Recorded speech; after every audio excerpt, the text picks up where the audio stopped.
in 5 minutes. Please take your seats and switch your phones to silent mode.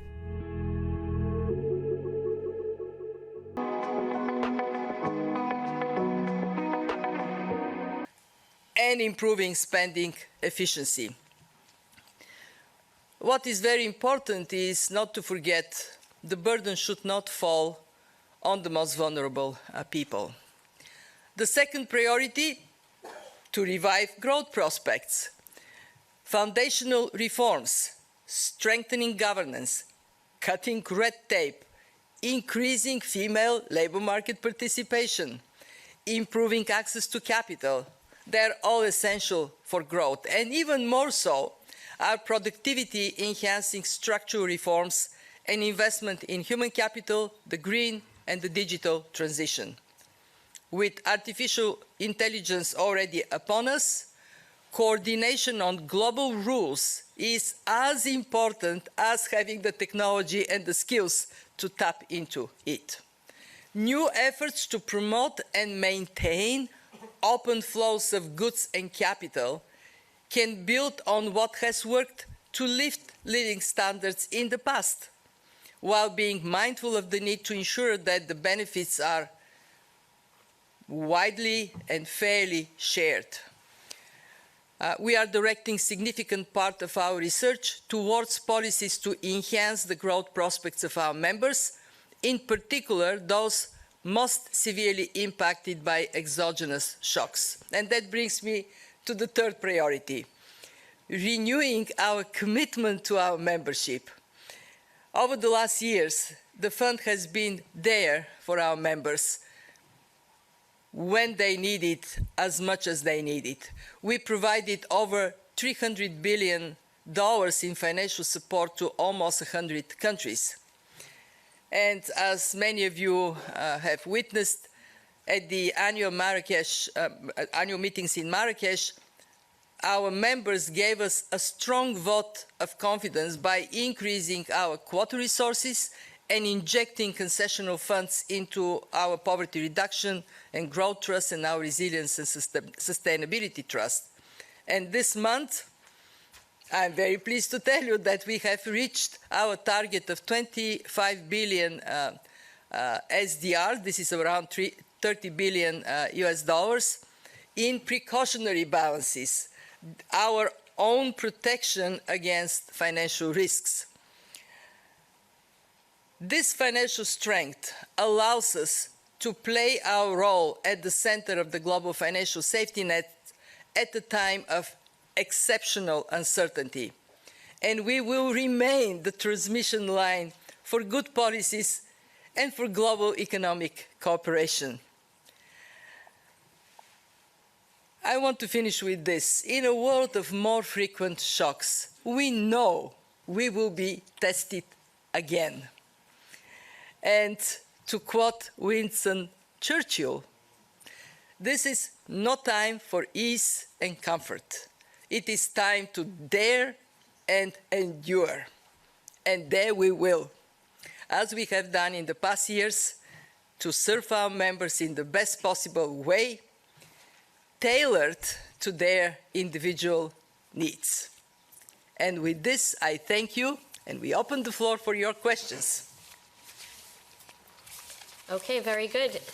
I will ask, we'll go around and take questions. I'll ask that you please limit your questions to one so that we can get to as many of you as possible. Okay, let's start right here. Woman in the dress in the second row at the end here.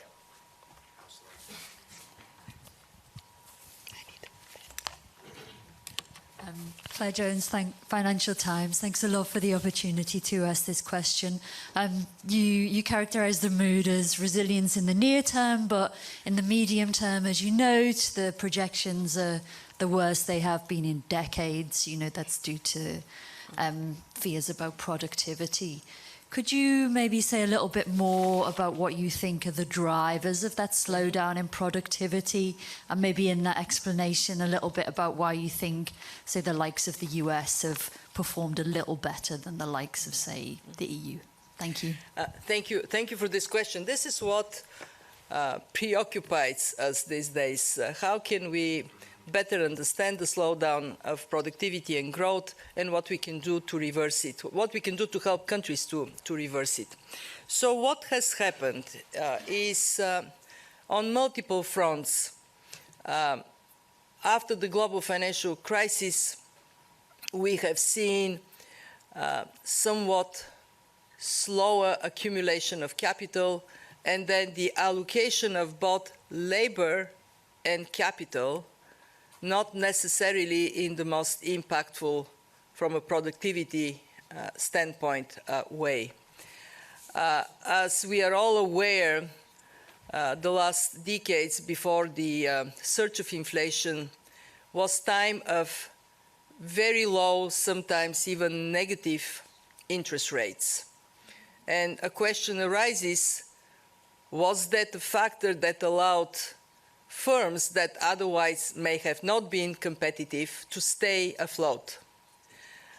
We have seen the way technology penetrates the economy, bringing some gains, but not the level of gaining that we thought we might see. And over the last years, there is a little bit of self-inflicted injury. Fragmentation means that what otherwise would have been more optimal allocation of capital may not be so. And these are, I also would say this, in many countries, aging populations, labor force that doesn't bring the dynamism that can help growth go up. In other words, we have multiple factors affecting productivity and growth. Among them, sometimes countries being shy to take forward reforms that would help productivity, but maybe difficult to carry. So to wrap it up, there are multiple reasons for slowing, for productivity and growth slowing down. And of course, we know that productivity slowdown is not the whole reason why growth is slowing down. There are also other factors, and I mentioned some of them. So you ask a very interesting question. Why is the US doing better than Europe? And when we look at the US, there are three things that distinguish the US economy. One is the force of innovation and how easy it is for innovation to turn into business development and then to be scaled up. We know that in Europe there is still work to be done to unleash the power of innovation. Just comparing the cost of a patent in the US and in the European Union tells you a story. Second, the US is benefiting from abundant labor coming across the border. It creates a domestic political problem, and not everybody who crosses the border adds positively to the economy, but that labor supply also gave to the United States another comparative advantage.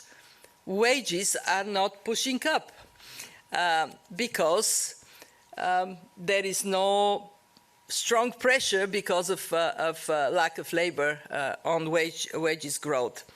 And the third reason is the US has benefited from more favorable conditions in terms of energy prices, something that has been quite a serious factor for Europe, not a positive factor for Europe. So when we look at the future, if we add to this more investment in human capital, make the labor force more agile and dynamic, and more forceful allocation of capital where it would bring higher productivity, then we can see the picture lightening up. I don't know whether you heard me. I'm sorry, I'm drawing. This is what I think. I wake up in the middle of the night and I think how we can help our members lift the productivity. I don't know whether you looked at the graph that shows the trajectory of global growth, medium-term prospects for growth. It looks like a Swiss ski slope. And we sure don't want that for the future. Okay, enough on growth. Okay, no, never enough on growth, but enough on growth for now. We'll go right here to the woman in the black second row.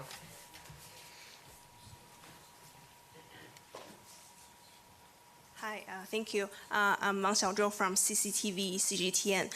My question is regarding China's economic growth. You just went back from a trip to China. I'd love to know more about your takeaways from that trip and also from your firsthand experience and observations, how you think China can hit its growth target this year. Thank you. Thank you for your question. I had an opportunity to visit China and discuss with Chinese leadership how they think about growth prospects for the country, and also reflect on what we have learned about China. And here are my main takeaways. First, China is on a fork of the road, on the road, at a fork on the road. Why? Because China has to define growth strategies for the future, yet China has benefited of a particular set of policies over the last decades, an export-oriented growth path. Now, time has come to look at domestic sources for growth, opening up more opportunities for the market to lift up these prospects. And at the front, we see three important opportunities for China. Number one, to shift the economy more towards domestic consumption. It is actually in line with what China is aspiring, the dual circulation economy. It would take giving consumers more confidence and offering them more services, more things to buy. We know that the healthcare services in China can expand quite significantly. We know that getting the social safety nets to work more effectively would give people an opportunity to save a bit less, to spend a bit more.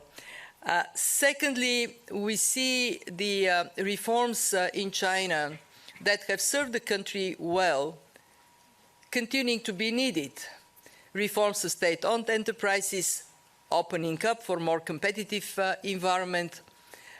In the years ahead, that can help China grow more. And last but not least, there are some problems right now. And how they are solved would have implications for China's growth. Most obvious example is the property sector. People in China rely on their home ownership as a way of saving. When prices of their savings go down, when prices of real estate go down, that affects consumer confidence. So clearing up the problems in the sector more resolutely would certainly help China. And we see China taking some important decisions around greening their growth pattern. Again, the more China does for lifting up domestic consumption, the better. Let's go here in the middle. Yeah, gentleman right here in the middle with, yep, second row. Thank you. Yaroslav Dolgopol, Ukrainian news agency, Ukrinform. So Russian war in Ukraine is continuing to be part of the global policy agenda.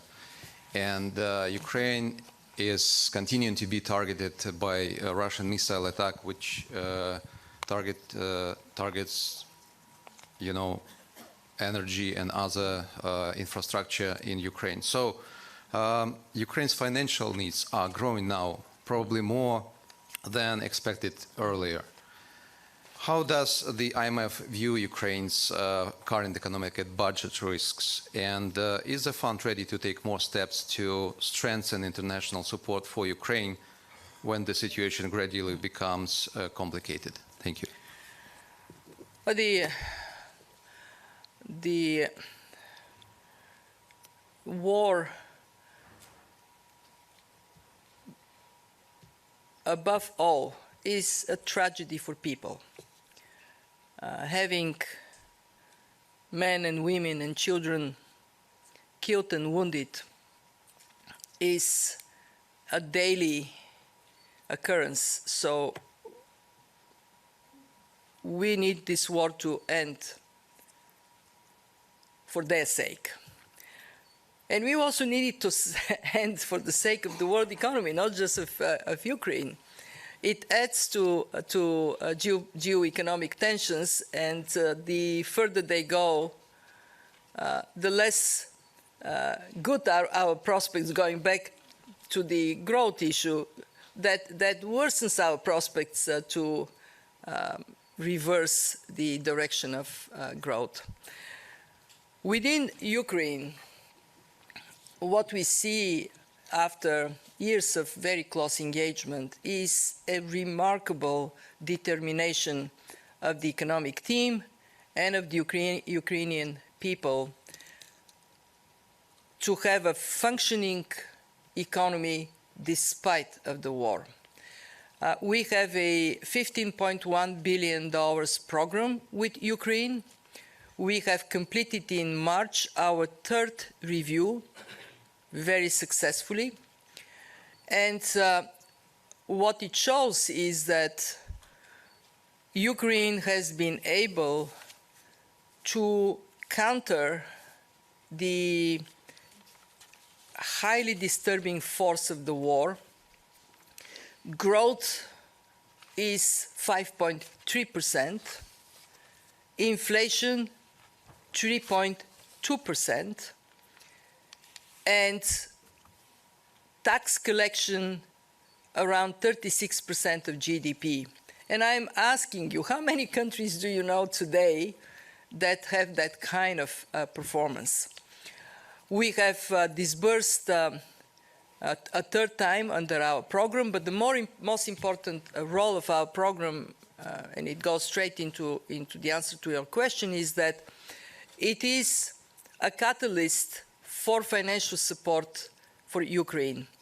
The program mobilizes $122 billion over 4 years, gives predictability to the Ukrainian authorities that funding would be there. And I was very pleased to listen to statements yesterday at the roundtable on Ukraine. The support for Ukraine remains steady. It is firm. You are all aware of the EU 50 billion euros. The US administration is pursuing in Congress support from Ukraine. Many other countries, Japan, Canada, the UK are stepping up. South Korea, the list is long. You also ask, would the needs of Ukraine grow because of the horrific bombing of critical infrastructure? At this point, we assess the needs for this year at 42 billion. We have confidence that these needs would be met. Of course, we will have to continue to carefully monitor conditions in the country. But let me say this. It is the best way to deal with the problem is for the problem, the war, to go away. This war, the war in Gaza, the less of this we have as human race, the better. And looking at the women in the audience, the more women we have in position of authority, the better chance we have for peace. Let me go to, I'll take the gentleman at the very end of the first row, please.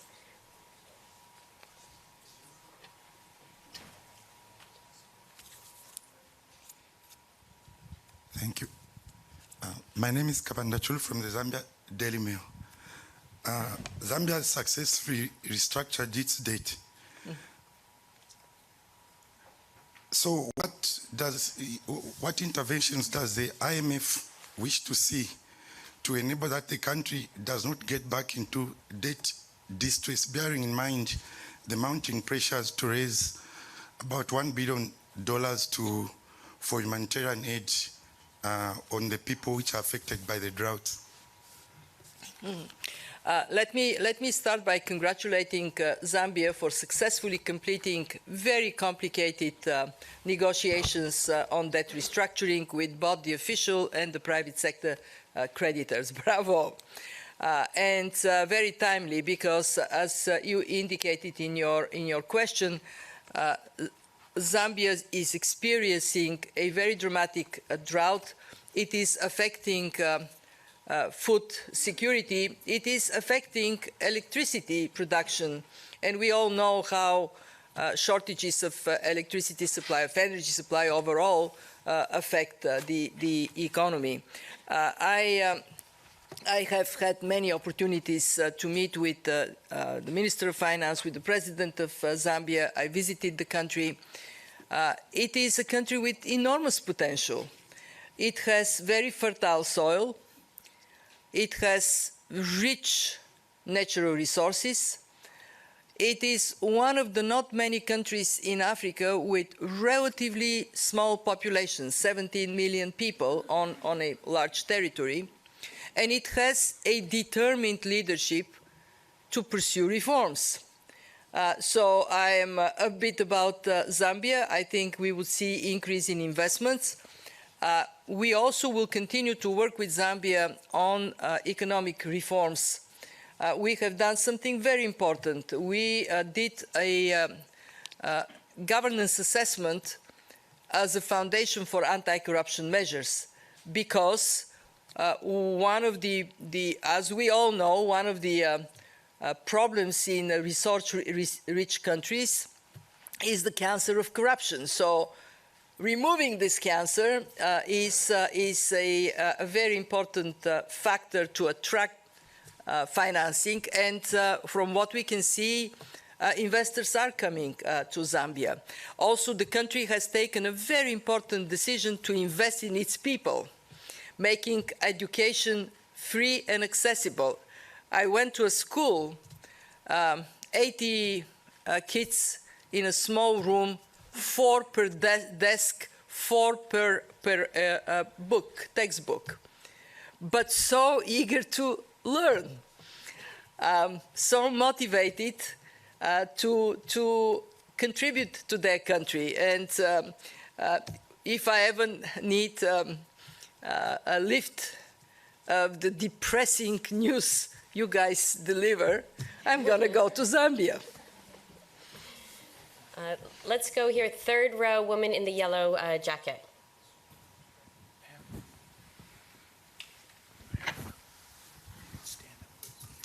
Hello, Ana Rodriguez, Colombian newspaper El Tiempo. Considering the risks of a division of the world in blocks, how will that affect Latin America, and what precaution has the IMF taken? Thank you. Thank you for your question. Let's start with where Latin America is. The region has faced problems in reaching dynamic growth, and in fact, Latin America is growth in Latin America is below the average global growth. indeed, geoeconomic fragmentation is a negative factor for everybody, including for Latin America, with some caveats. When you look at Latin America, Mexico actually benefits from fragmentation because it has become an entry point into the United States for goods that otherwise might have come from point A to point B without going through Mexico. So there is this element of lengthening supply chains that we are seeing more broadly, and we see some of it in Latin America. So what are the opportunities for Latin America? Well, first, to improve what has not worked so greatly in the past. And it is in the area of macroeconomic policies, in some countries being too generous, in other countries being too generous in terms of spending, in other countries being too restrictive. So get that fiscal, monetary, financial sector policies in the best possible shape you can.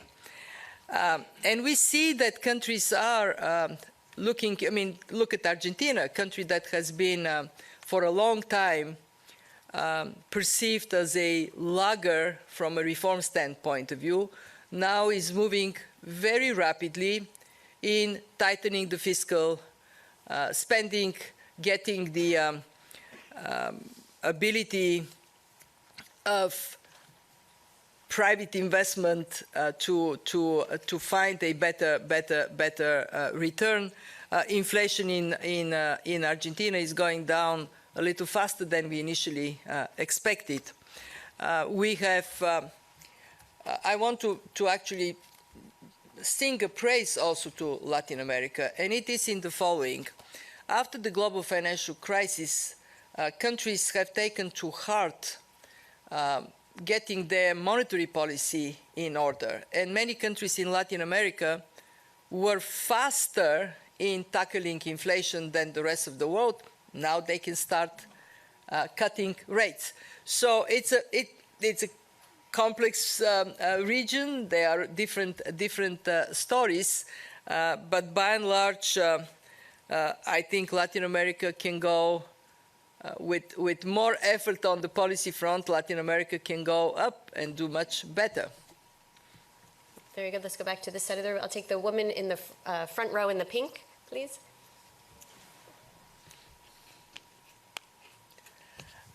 Thank you, Julie. Thank you, Mrs. Georgieva, for taking my question. I'm Noor Amashi from Asharq Business with Bloomberg. So in the MENA region, the economic cycle is quite different than it is globally. And with rising inflation, again, it's burdening everyone across the globe, especially with the rise in oil prices and commodity prices. Now, my question is, how can the different countries in our region, both oil and non-oil producing countries, deal with the current contractionary monetary policy, with the current strong dollar that is burdening the highly indebted countries? And how can the IMF support the countries affected by the current Gaza war and the war in South Lebanon as well? Thank you. Well, thank you for bringing in focus the Middle East that has indeed been on the receiving end of more turbulence since October. What we recognize is that this impact of the war is indeed affecting the Middle East. We actually, at the time when we have upgraded slightly global projections from 3.1 to 3.2%, we have downgraded our projections for growth in the Middle East by 0.7%. And that is primarily the result of that uncertainty. What we see is the most severe impact is felt where? The epicenter of the war, Gaza in particular, also West Bank. Gaza's economy is wiped out, more than 80% gone, but also the West Bank is severely impacted. There is some impact on the neighborhood in the following way: most severe on Lebanon, somewhat less on other countries.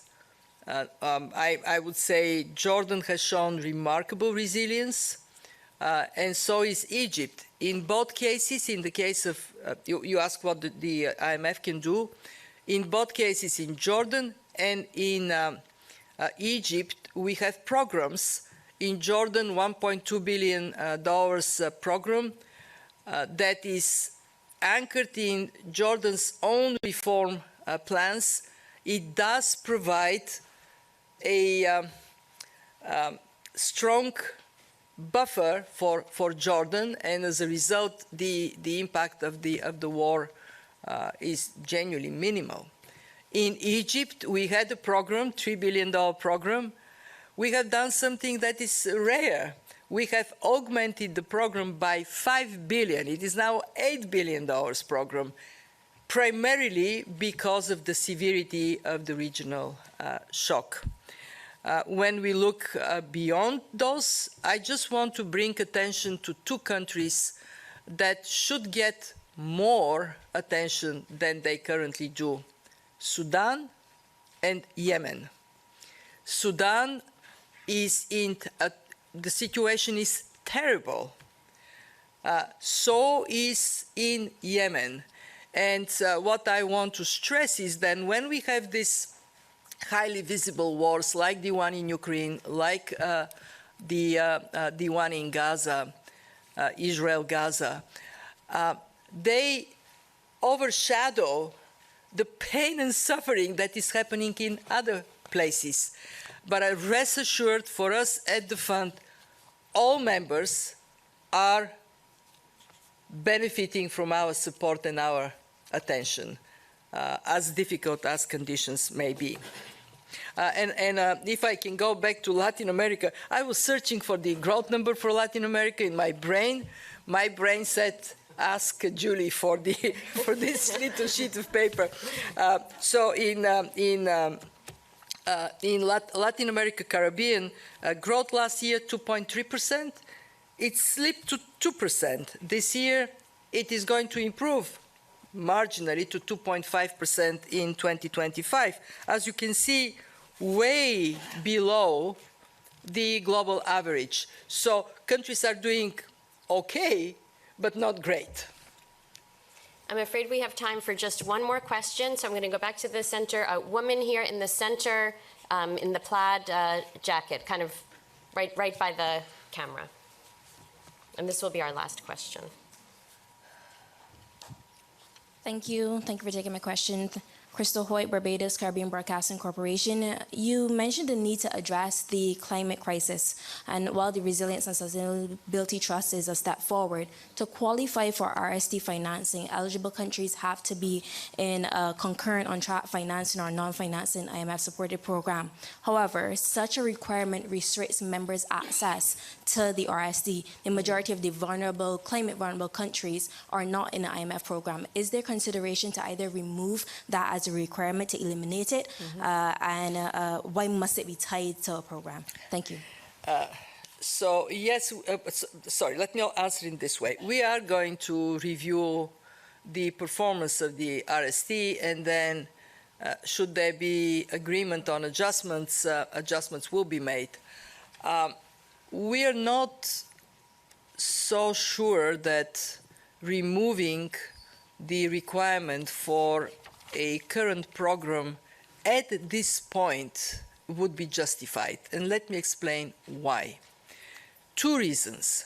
One, because for us to help countries integrate climate in their macro policies, it is helpful to have an active and intense engagement on macro policies overall. So when we pluck recommendations on climate policies, be it mitigation or adaptation or transition, we do it in a context of intense engagement with the country, and that makes our job likely to be more impactful. Two, right now, we have many programs, both financing and non-financial programs, and more countries are coming to us. Sometimes they don't need money, but they do want to use the fund as an anchor for their macro policies. Most recently, for example, a country not in Africa, in the Middle East, Iraq, said we would like to have a non-financial arrangement with the fund because we would like to benefit from that anchoring that you offer. We have approved 18 programs so far. We have about 30 countries that have expressed interest. These are countries with financial and non-financial programs. And our ability to respond and our financial capacity is already being stretched. So to help the countries the best, in my heart of heart, I think it is more likely to be effective when we have this more intensive, tight engagement as we currently have. This being said, as we move forward and we build knowledge and expertise in this area, it might become less important to have that close engagement as one of the prerequisites for successful RST program. And by the way, since you're from Africa, which country? Oh, you're from the Caribbean. Okay, I love the Caribbean. You guys are. You know that the Caribbean holds one of the most successful IMF programs ever? Barbados? Yes, Jamaica. They're both countries that have non-financial arrangements. They both say they're very happy to have these non-financial arrangements because what it does for them gives them more attention from the fund, more access to expertise, so that works. But the short and the long is that we have something that works. We got very quickly to a very strong portfolio of programs. Let's keep it going. And of course, we will revisit, we will assess. And if there is a need for change or conditions for change, I guarantee you a change will be made. Are you talking about the situation in Africa beyond? I'm afraid we're going to have to. Let me say Africa. You're asking about Africa. So here is. Can I ask the question? Well, people are saying no because it would be unfair. Sorry. I think we will need to wrap up now. We will have another opportunity tomorrow to discuss with the MD. We will have another opportunity tomorrow. Come tomorrow, because then people would say some words about this and about that, and it would not be fair. Come tomorrow. We have another press conference, second bite of the apple. The apple would be right here. Please come. So with this, I am going to conclude the press briefing. Thank you, Managing Director, for joining us. Thank you, everybody. The transcript will be available later today on imf.org, and I invite you to join us for the IMFC press conference tomorrow.